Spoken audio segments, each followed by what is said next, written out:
Good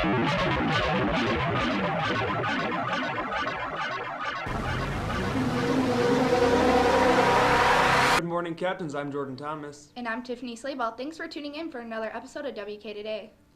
If you have not yet purchased your 2015-2016 yearbook, there is still time. However, prices will go up on January 29th. Please see Miss G in room 501 during 4th or 5th hour for more information. If you have a test waiting for you in the ARC, you must take it by Friday, January 22nd in order for teachers to have enough time to grade it before the end of the semester.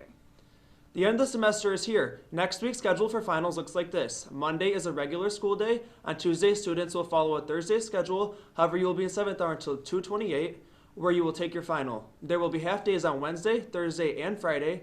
You will take your 1st and 2nd hour exams on Wednesday, 3rd and 4th hour on Thursday, and 5th and 6th on Friday. Release time for half days is 10:30. The Flint water crisis is making national headlines. In April 2014, the city of Flint decided to switch water sources from Lake Huron to the Flint River in order to save money. The Flint River had a reputation for being dirty, and shortly after the switch, residents complained that their water was discolored, smelled funny, and tasted funny. Virginia Tech conducted a test and found the water to be highly corrosive. In an illegal move, the water was not treated, and because the Flint water lines are made of lead, the corrosive water caused lead water into the residents' homes. In October of 2015, the city switched back to the Huron River supply, but the damage was already done. Both the Flint mayor and Governor Snyder had declared a state of emergency. However, many people are blaming Snyder and the Department of Environmental Quality for not taking action earlier. Many of the residents that have been exposed to this water have signs of lead poisoning, which can cause a number of harmful diseases that can lead to death. In other news, the Walmart company, which also owns Sam's Club, will be closing several locations worldwide, including 2 in Michigan. The Sam's Club in Waterford is one of the locations that will close on February 5th. Now let's turn over to Jive for sports. The girls and boys ski team will compete at the slalom on Pine Knob at 4. The boys basketball team will be at Walled Lake Western. Freshmen play at 4, JV at 5:30, and varsity at 7. Girls basketball will host Walled Lake Western. JV plays at 5:30 and varsity at 7. Girls gymnastics will take it on Livonia Red at 6:30. The Kettering and Mott varsity basketball teams will be competing in the backyard battle this Friday. The boys play at 6, followed by the girls at 8.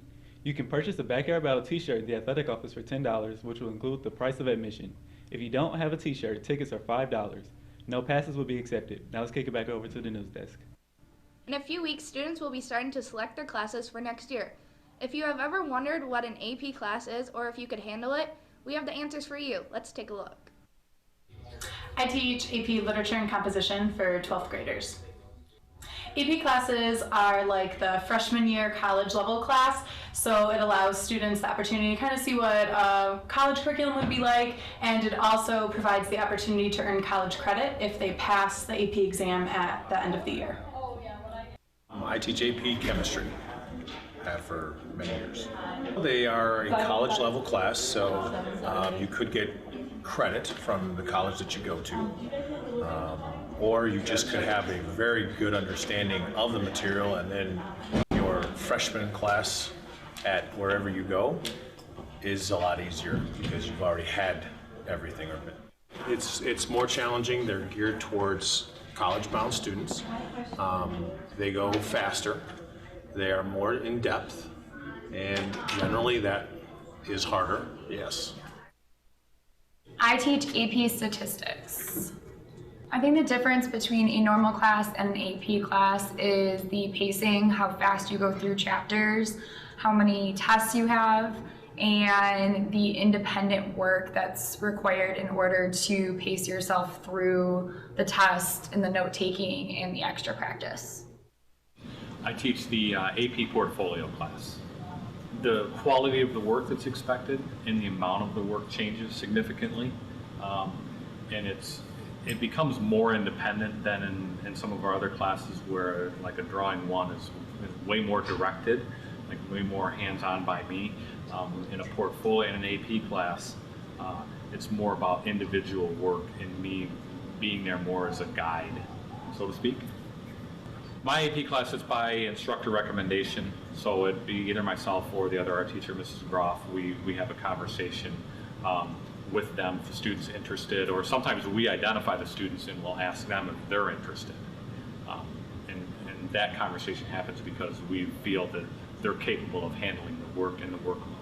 Otherwise, we're very cautious about who we let come into that class because of those things. See if you qualify for an AP course for next year. Be sure to talk to your current teacher. Well, that's all we have for you today, Captains. Once again, I'm Tiffany Slayball. And I'm Jordan Thomas. Have a great rest of your day, Captains.